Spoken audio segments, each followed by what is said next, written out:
Mother's Day has a way of sneaking up on you. But when it does, 1-800-Flowers makes it easy to send mom something beautiful, thoughtful, and worthy of everything she does. Right now, with double blooms from 1-800-Flowers, order 1 dozen roses and get another dozen for free.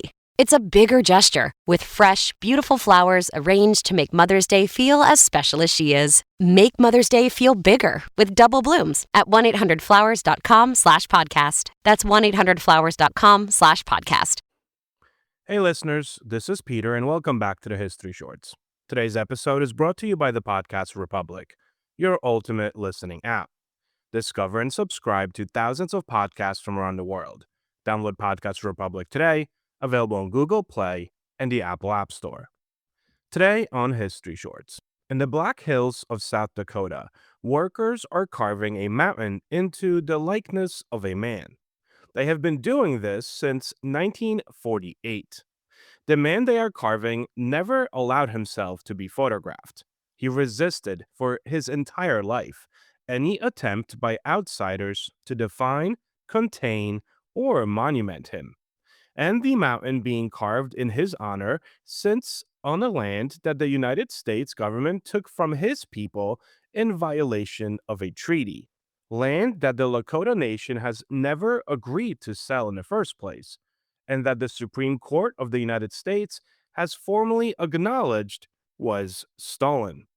The Crazy Horse Memorial is one of the most ambitious artistic undertakings in human history. It is also one of the most contested. Our history brief today covers some recent history news.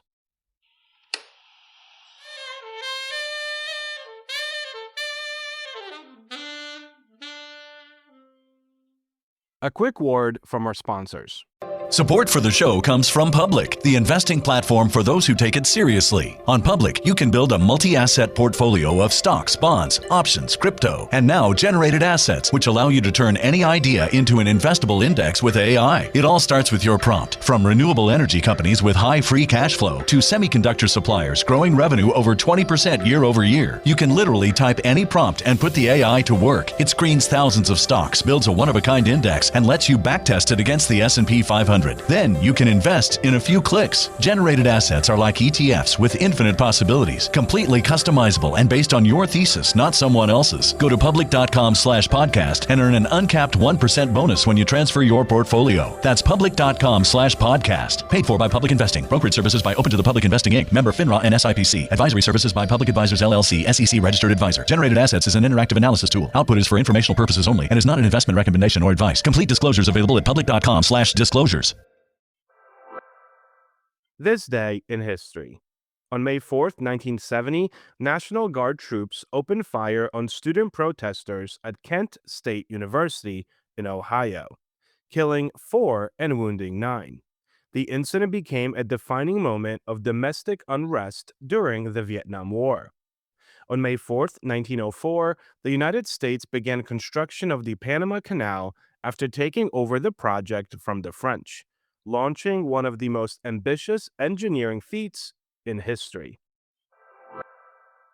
Story of the day. Crazy Horse Tasunka Vitko in Lakota was born around 1840 in the Black Hills region. He became one of the most formidable military leaders the Lakota Nation ever produced. A man who fought at the Battle of Little Bighorn in 1876, helping defeat George Armstrong Custer's 7th Cavalry in one of the most significant Native American victories in the history of the Indian Wars. He was actually never defeated in battle. He surrendered in 1877, not because he had lost, but because his people were starving and exhausted, and he believed that surrender might protect them. He was killed at Fort Robinson, Nebraska in September of 1877, stabbed with a bayonet while being taken to a guardhouse under disputed circumstances. He was approximately 37 years old.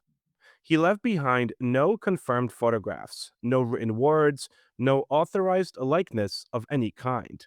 In life, he had been deeply resistant to the encroachments of white American culture on any Lakota life. In death, he would become the subject of the largest mountain carving ever attempted. The origin of the memorial traces to 1939 and a Lakota elder named Henry Standing Bear. Standing Bear had watched the construction of Mount Rushmore, the carving of four American presidents into the granite of the Black Hills, completed between 1927 and 1941, with a particular feeling. The Black Hills, the Pahasapa, were sacred to the Lakota. The land had been granted to them by the Fort Laramie Treaty of 1868.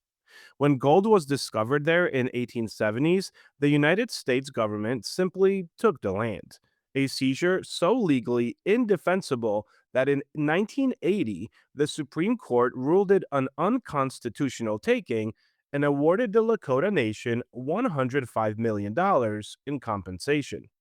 The Lakota refused the money. They wanted the land. They actually are still waiting. Standing Bear's feeling, watching the presidents being carved into Lakota sacred ground, was that the native people of America deserved their own monument. He wrote a letter to a sculptor. Korczak Ziolkowski was a self taught Polish American sculptor from Boston, a large, physically powerful, deeply stubborn man who had won first prize at the 1939 World's Fair for his marble portrait of Ignacy Paderewski. He had also worked briefly on Mount Rushmore under Gutzon Barglam, the project's lead sculptor, before the two men had a falling out. When Standing Bear's letter arrived, Ziolkowski accepted. In 1947, he drove to South Dakota with a single truck, a used air compressor, and very little money. He chose Thunderhead Mountain in Black Hills, a 600-foot granite peak, as his canvas. On June 3rd, 1948, with Crazy Horse's family members present, he detonated the first blast. He was 40 years old, and he would spend the rest of his life on that mountain. The scale of what Ziolkowski was attempting was by any measure staggering. The finished sculpture, if it is ever finished, will be 641 feet wide and 563 feet tall. By comparison, all four faces of Mount Rushmore could fit inside Crazy Horse's head alone. Ziolkowski worked largely alone in the early years, climbing 741 hand-carved wooden steps into the mountaintop each morning, drilling, blasting, and shaping granite by hand. He refused federal funding, turning down offers of $10 million from the United States government. His reasoning was straightforward. He did not want the government that had broken its treaties with the Lakota to be the entity funding a monument to Lakota dignity. The project thus would be self funded through admission fees, donations, and the labor of his family. He married Ruth Ross in 1950. Together, they had 10 children. All of them grew up on the mountain. Korczak Ziolkowski died in October of 1982. He was 74 years old. The mountain was nowhere near finished at the time of his death. He had known it would not be finished in his lifetime, though. Before he died, he left behind detailed models and instructions for his family to continue the work. His wife Ruth took over as the project's leader. His children joined the effort. Today, the Crazy Horse Memorial Foundation, run by the Ziolkowski family, continues the carving.